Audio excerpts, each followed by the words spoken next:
So তোমাদের সবাইকে স্বাগত জানাচ্ছি ইংরেজি শেখার ক্লাসটায়। আর আমাদের স্লোগান কি? আমাদের স্লোগান হচ্ছে আমরা সফল হবই। কেননা আমরা যখন একটা কথাকে বারবার বলি তখন সেই কথাটা আমাদের মনের মধ্যে এমনভাবে গেঁথে যায় যে আমরা সেই কর্মটাকে আরও ভালো করে করা শুরু করি, তা সেটা কোনো ভালো কাজ হোক অথবা কোনো খারাপ কাজ। ঠিক আছে, তো চলো তাহলে শুরু করছি আজকের আমাদের ইংরেজি শেখা ভিডিও। তোমরা জানো প্রতিদিন আমরা বেশ কিছু ইংরেজি কথা শিখি, সেটা আমরা শিখবো এবং তার সাথে বেশ কিছু ইংরেজি শব্দের মানে জানবো, কয়েকটা বাক্যের মানে জানবো। ঠিক আছে, দেখো, Kerala is a state in the south West corner of India. It is surrounded by the sea on one and hills on the others. মানে কি? কিছু বুঝতে পারলে তোমরা? একটু বোঝার চেষ্টা করো। বোঝার চেষ্টাটা হচ্ছে সব থেকে জরুরি। বোঝার চেষ্টাটা সবার সব থেকে জরুরি। বোঝার চেষ্টা করলেই তোমরা শিখতে পারবে। কি আছে দেখো, Kerala is a state. Kerala is a state. Kerala হলো একটি রাজ্য। In the sought is West, কোথায়? দক্ষিণ পশ্চিম। আমাদের ভারতের যে দক্ষিণ পশ্চিম দিকের যে জায়গাটা, সেখানে রয়েছে কেরালা নামে একটা রাজ্য।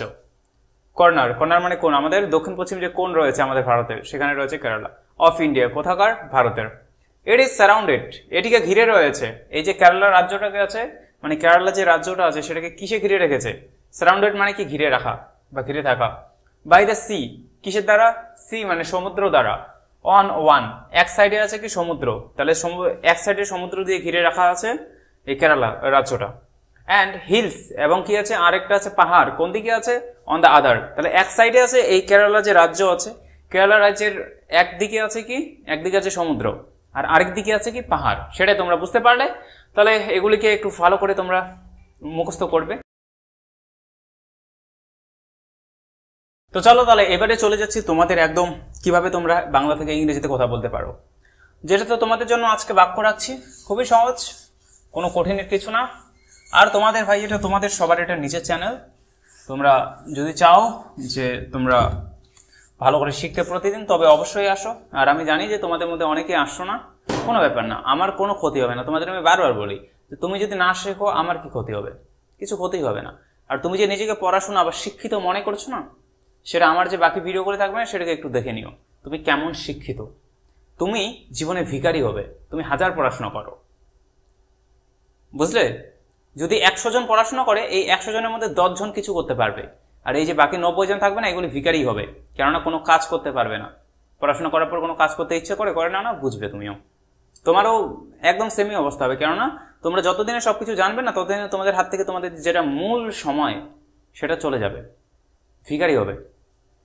চলো তাহলে শুরু করছি আজকে ভিডিও। যদি শেখার ইচ্ছে না থাকে চলে যাও, কোনো ব্যাপার না, আমার কোনো যায় আসে না। ঠিক আছে, আমি তোমাদের জন্য বানাচ্ছি না, আমি শুধু সেই সমস্ত ছাত্রদের জন্য বানাচ্ছি যারা শিখতে চায়, যারা সত্যি শিখতে আগ্রহী। আমি সবার জন্য বানাচ্ছি না, তার জন্য I don't care of all of you. ঠিক আছে, আমি কারও কোনো পরোয়া করি না, আমি শুধু নিজের মতো বানাই। চলো তাহলে বলো, একটা বাক্য রাখছি আমি ইংরেজি পড়ি। কি আছে? আমি ইংরেজি পড়ি। তো একটু কমেন্টে বলার চেষ্টা করো যে এটার কি হতে পারে, এটার বাংলা মানে কি হতে পারে।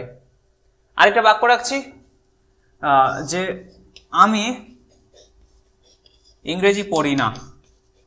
আমি ইংরেজি পড়ি না।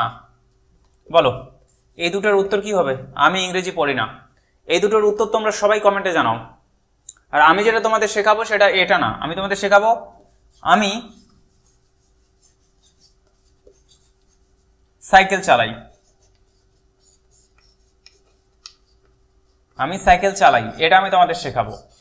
আর এখানে কি? আমি সাইকেল চালাই না। আমি সাইকেল চালাই না, এটা তোমাদের শেখাবো আমি।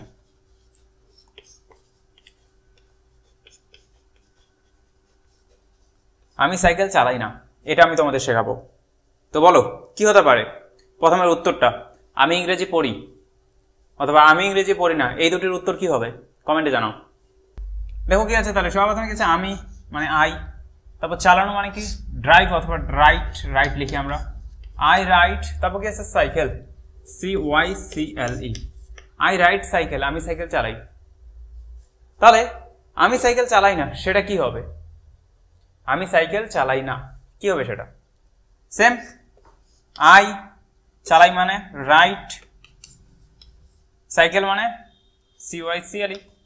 শুধু একটা কি বাকি থাকলো, না, নাটাকে আমরা এখানে লিখব। শুধু না লিখলে চলবে না, কি লিখতে লাগবে, ডু নট, হয় ডু নট অথবা ডাস নট লিখতে লাগবে। কিন্তু এমন কেন হলো, দেখো আমি সাইকেল চালাই, এই যে কথা আছে সে কথার একটু মানে বোঝো। আমি সাইকেল চালাই, আমি কখন সাইকেল চালাই?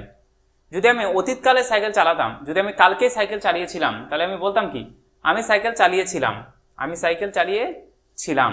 যদি আমি কালকে সাইকেল চালাবো, তাহলে আমি বলবো কি, আমি কালকে বা আমি 10 দিন পর সাইকেল চালাবো, আমি এরকম বলতাম। কিন্তু এখানে কি বলেছি আমি বলেছি আমি সাইকেল চালাই। কি বলেছি, আমি সাইকেল চালাই, তার মানে আমি বর্তমানের কথা বলছি। আর যখন কোনো কাজ বর্তমানে হয়, আবার এখানে কি সাইকেল চালানো, সাইকেল চালানো মানে কি একটা কাজ। যখন কাজের কথা বলবে এবং তার সাথে সাথে সেটা বর্তমানে থাকবে, তাহলে সেটাকে আমরা এরকম ভাবে করব। সবার প্রথমে কি সাবজেক্ট লিখবো, তারপর ভার্ব লিখবো। ভার্ব মানে যেটা কাজ করা বোঝায়, যেমন এখানে কাজ কোনটা, চালানো, তার জন্য চালানো মানে কি রাইট, সেটা আমরা প্রথমে লিখেছি, ঠিক আছে। তারপর বসবে অবজেক্ট। অবজেক্ট মানে এটা যেটা কোনো বস্তুর কথা বলে, যেটা প্রথমে কোনো বস্তু বলে বা প্রথমে কোনো ব্যক্তি বস্তুর যদি কথা বলে, তাহলে সেটা হচ্ছে সাবজেক্ট। আবার সেম জিনিসটা যদি মিডিলে অথবা লাস্টে থাকে, তাহলে সেটাই হচ্ছে কি অবজেক্ট, ঠিক আছে। তাহলে বলো যে আমি এই যে সূত্রটা আছে, এই যে সূত্র, সেটা দিয়ে আমরা এটাকে করলাম, তাহলে এখানে আমি কোন সূত্রটাকে ব্যবহার করেছি? এটা আর এটা প্রায় সেম, যে এটাও বর্তমানে রয়েছে এবং কোনো কাজের কথা বলেছে। তাহলে এখানে আমি কোন সূত্রটা প্রয়োগ করেছি? এখানে আমি কোন সূত্রটা প্রয়োগ করেছি বলো? সবার প্রথমে সাবজেক্ট লিখেছি, আমরা জানি এই যে সাবজেক্টটা। তারপরে আমরা একটা ডু নট লিখেছি। যদি এখানে আই এর জায়গায় হি থাকতো, তাহলে এখানে ডু নট বসতো না, তাহলে বসতো ডাস নট। কি বসতো? Does not. তাহলে সাবজেক্ট, তারপর ডু নট অথবা ডাস নট, এই দুটির মধ্যে একটা বসাবো, এই যে বসিয়েছি। তারপরে কি, যেটা ভার্ব বোঝায়, তারপরে অবজেক্ট। দেখো এস এস ভি ভি ও ও, তার মাঝে শুধু একটা কি বসেছে, ডু নট অথবা ডাস নট। তাহলে তোমরা এরকম ভাবে, যেটা তোমাদের আমি শিখিয়ে দিলাম, ওই যে শিখিয়ে দিলাম বলতে কি, যেটা তোমাদের আমি বাড়ির কাজ দিলাম, আমি বই পড়ি অথবা আমি বই পড়ি না, এই দুটি কি হবে সেটা তোমরা আমাকে কমেন্টে জানাও। আর দেখা হবে এর যে পরের দিনের ভিডিওগুলি, সেখানে আবার তোমাদের সাথে। তো আজকের মতো সবাইকে ধন্যবাদ। এর যে পরের একটা আমি গুরুত্বপূর্ণ খুবই ভিডিও বানাবো, সেই ভিডিওটা তোমরা সবাই অবশ্যই দেখবে।